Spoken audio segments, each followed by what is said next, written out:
নমস্কার। এই যে বটগাছটা দেখছো, এই বটগাছটাকে এবারে পটের মধ্যে ট্রান্সফার করে দেবো। এর মধ্যে অনেকদিন ধরে আছে, গাছটাকে করা হয়নি। তো কীভাবে রিপোর্টিং করতে হয়, মাটি চেঞ্জ কীভাবে করতে হয়, চলো তোমাদেরকে দেখাবো। ভিডিও শুরু করার আগে চ্যানেলটিতে যারা নতুন, চ্যানেলটিকে অবশ্যই সাবস্ক্রাইব করবে। চলো ভিডিওটা শুরু করা যাক। তো প্রথমে গাছটাকে এর মধ্যে থেকে বের করে নেবো। এইটাকে কাটছি না, কারণ এর মধ্যে আরও একটা গাছ বসাবো, তাই এটাকে কাটছি না। তো তোমরা যারা বনসাই করতে চাও, প্রথমে গাছটাকে এরকম তৈরি করে নিতে পারো। একটা বড় জায়গার মধ্যে গাছটাকে তৈরি করে নেবে। এটাকে রুট ওভার স্টাইলের বনসাই বানাবো। একটা বালির পাথরের উপরে গাছটাকে বসাবো। তো প্রথমে এরকম গাছটাকে লম্বা জায়গার মধ্যে বসিয়ে গাছটাকে তৈরি করে নিতে হবে। শিকড়গুলোকে একটু বড় বড় করে নিতে হবে, যাতে রুটগুলো একদম লম্বা লম্বা হয়। এগুলো দেখতে পাচ্ছ লম্বা লম্বা হয়ে আছে, মানে ঘন ঘন। এইগুলোকে, এই যে রুটগুলো দেখতে পাচ্ছ, এইগুলোকে কাটবো না। এগুলোকে আরও 1 বছর পর হবে, তারপরে রুটগুলোকে কাটবো।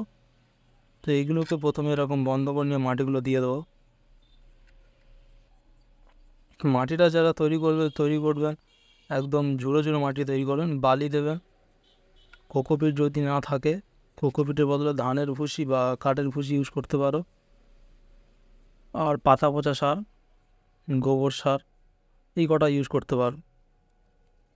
আমি বেশি কিছু ইউজ করি না, আমি পাতা পচা সার, সবজির খোসা, এই কটাই দিই। আর ওই ধানের ভুসি আর ওই বালি, এই কটাই দিই। আর মাটিটা আমি অল্প দিই।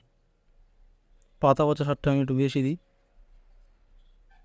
যার কাছে যেমন গাছ করে। তো এবারে এইগুলোকে সাইডে আস্তে আস্তে ধীরে ধীরে মাটিগুলো দিয়ে দেবো।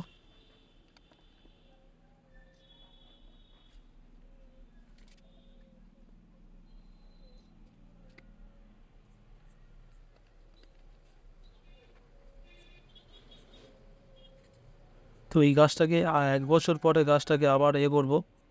তখন এটা একটা বড় জায়গার মধ্যে বসাবো। তখন যে ছোট বালির পাথরটা দিয়েছি দেখতে পাচ্ছ, ওটাকে একটু চেঞ্জ করে দেবো। ওটার জায়গায় একটু বড় পাথর দিয়ে দেবো।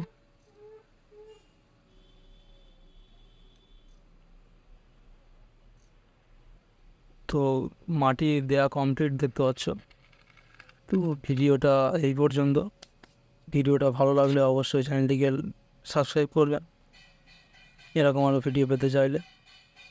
তো আবার পরে আপনাদেরকে দেখাবো রিপোর্ট করে।